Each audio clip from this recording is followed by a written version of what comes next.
परंतु चिंचवडची जागा जी आहे ती आम्ही ती जिंकलेली आहे आणि त्या ठिकाणी दोन्ही ठिकाणी विजय मिळेल अशी आम्हाला अपेक्षा होती। परंतु जो निर्णय त्या ठिकाणच्या लोकांनी दिलेला आहे तो आम्हाला मान्य आहे आणि ती जागा एक 11-12 हजारांनी त्या ठिकाणी गेलेली आहे। त्यानंतर आपल्याला माहीत आहे की नागालँड, मेघालय आणि त्रिपुरा या 3 राज्यामध्ये निवडणुका झाल्या आणि त्या ठिकाणी नरेंद्र मोदींच्या नेतृत्वाखाली एनडीएला त्या ठिकाणी बहुमत मिळालेलं आहे। मेघालयामध्ये त्रिशंकू जरी असले तरी त्या ठिकाणी बीजेपी त्या ठिकाणी सत्ता स्थापन करेल अशी परिस्थिती आहे।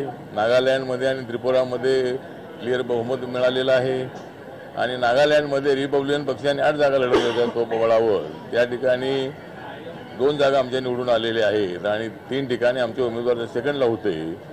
मेघालयामध्ये आमचे 8 ठिकाणी उमेदवार होते, त्रिपुरामध्ये 4 ठिकाणी होते, पण नागालँडमध्ये आमचं खातं खुललेलं आहे आणि आमच्या 2 जागा निवडून आल्यामुळं या ठिकाणी 60 ज्या विधानसभेच्या जागा आहे त्याच्यामध्ये 2 जागा आल्यामुळं आमच्या पक्षाला त्या ठिकाणी राज्याची मान्यता मिळणार आहे। त्यामुळं मी आमच्या बाजूनी आमच्या एनडीएच्या बाजूनी या 3 राज्याच्या लोकांनी मतदान केल्याबद्दल त्यांचं मी हार्दिक आभार व्यक्त करतो आणि रिपब्लिकन पक्षाला त्या ठिकाणी खातं उघडण्याची संधी मिळालेली आहे त्याबद्दल ही नागालैंडच्या जनतेचे मी आभार व्यक्त करतो। आठवले साहब, ये बताइए कि आज 3 राज्यों के चुनाव हुए, आपको वहाँ पर 2 उम्मीदवार आपकी विजयी हुए। हाँ, तो मतलब जो 3 राज्यों के चुनाव हुए थे, 3 राज्यों में नरेंद्र मोदी जी के नेतृत्व में तीनों राज्यों में हमको बहुत अच्छी तरह सफलता में मिली है। बीजेपी को और एनडीए को बहुत अच्छी सफलता मिली है। नागालैंड में अपनी सरकार स्थापित हो रही है, त्रिपुरा में सरकार बन रही है और मेघालय में भी हमारी सरकार बनेगी, एनडीए की सरकार बनेगी। ऐसे इसी तरह का वातावरण है। नरेंद्र मोदी जी ने 9 सालों में जो काम किया है, नॉर्थ ईस्ट की तरफ बहुत ज़्यादा ध्यान नहीं दिया था, इसीलिए नॉर्थ ईस्ट के लोगों ने मतलब एनडीए की तरफ से वो मतदान किया है और एनडीए को अच्छी सफलता मिली है। लेकिन उसमें मुझे ज़्यादा खुशी एनडीए को सफलता मिली ये तो ही है, लेकिन मेरे पार्टी के नागालैंड में 8 उम्मीदवार थे, उसमें से 2 उम्मीदवार चुनकर आए हैं और 3 उम्मीदवार हमारे सेकंड में रहे और बाकी के उम्मीदवारों को भी अच्छा वोटिंग मिला है। तो नागालैंड में जो 2 जगह पर हमारी जीत हुई है तो हम वहाँ एनडीए को सपोर्ट करेंगे और मैं 4 तारीख को जेपी नड्डा जी और महामंत्री संतोष जी को मिलने वाला हूँ, अमित शाह साहब को भी मिलने वाला हूँ और रिपब्लिकन पार्टी को सत्ता में भागीदारी मिलनी चाहिए। इसीलिए हमारे 2 कैंडिडेट जो है वो एनडीए को सपोर्ट करेंगे और वहाँ सत्ता में भागीदारी के लिए हम कोशिश करेंगे। एक सवाल ये है कि महाराष्ट्र की पार्टियों का नागालैंड में महाराष्ट्र की आपकी और एनसीपी की महाराष्ट्र की पार्टियों का नागालैंड में किस तरीके से डंका बजा है। पांडे, महाराष्ट्र के बाद पांडे, एक आठवले साहब, आपके 2 लोग चुन के आए हैं, कितने मंत्री पद चाहिए आपको वहाँ? मंत्री पद चाहिए, 1 मंत्री पद चाहिए, मतलब 2 हमारे कैंडिडेट चुनकर आए हैं तो उसमें से 1 को मंत्री पद के लिए हम कोशिश करेंगे।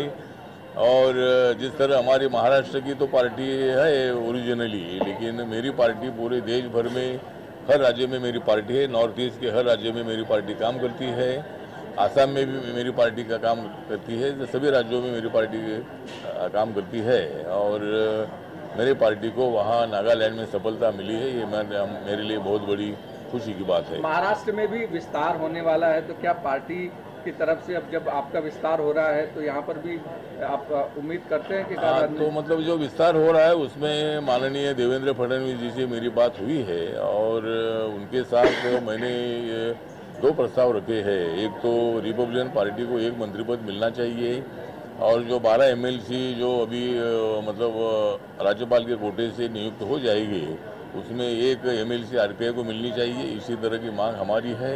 तो उस पर जरूर विचार करेंगे, ऐसा आश्वासन देवेंद्र फडणवीस जी ने दे दिया है। 2-3 बार उनके साथ मेरी बातचीत हुई है। आज भी मैं उनको मिलने के लिए आया था लेकिन वो हाउस में थे, उनके साथ मेरी मुलाकात हुई नहीं। मुख्यमंत्री साहब से भी मेरी मुलाकात हुई लेकिन कुछ कामों के लिए मुलाकात हुई, बाकी कुछ बात नहीं हुई है। लेकिन और भी मैं उनको मिलूंगा और आरपीआई को सत्ता में भागीदारी मिलनी चाहिए। जो महामंडल है उसमें भी आरपीआई को 2 या 3 चेयरमैन पद मिलना चाहिए और बाकी के जगह पर भी सत्ता में भागीदारी मिलनी चाहिए। आठवले साहब, यहाँ पर एक सीट जीत के आई, एक हार गए, चिंचवड़ जीती, कस्बा हार गई। हाँ, तो कस्बा हार गई, हार जीत तो होती है, मतलब हमारी हार बहुत ज़्यादा हार नहीं है, मतलब 11-12 हज़ार से हम मतलब उधर मतलब कस्बा में हारे हैं, लेकिन हमको विश्वास था कि कस्बा की सीट चुनकर आएगी, लेकिन उसमें हमको हार का सामना करना पड़ा है। लेकिन ठीक बात है, हम तो लोकशाही में जो जनता ने कौल दिया है उसको मान्य करते हैं। दोन निवडणुका होत्या, त्यामध्ये एक जिंकलेली एक हारलेली आहे आणि चिंचवडमध्ये कुठेतरी वंचितमुळे भाजपला फायदा झाला, अशा प्रकारचं विश्लेषण होत आहे. काय वाटतं तुम्हाला? वंचित काय वंचितमुळे फायदा झाला, भाजपला फायदा झाला आणि भाजपचा कॅन्डिडेट निवडून आला. वंचित आघाडी नाही, वंचितमुळं किंचित आमचा फायदा झालेला नाही, कारण वंचितनी त्या ठिकाणी अपक्ष आमदाराला पाठिंबा दिलेला होता, त्यामुळं आमचा जो कॅन्डिडेट आहे तो निवडून येणारच होता. ज्या अपक्ष कॅन्डिडेटला जी मतं मिळालेली आहे, ज्याला वंचितने पाठिंबा दिला होता, तो उमेदवार जर त्या ठिकाणी उभा राहिला नसता तर काही तर सगळीच मतं ती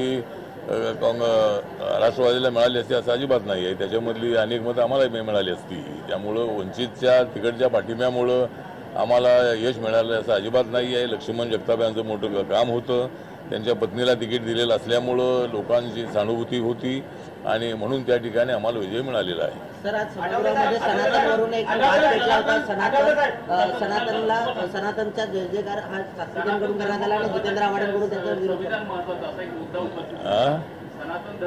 नाही, मला काय त्याबद्दल माहीत नाही.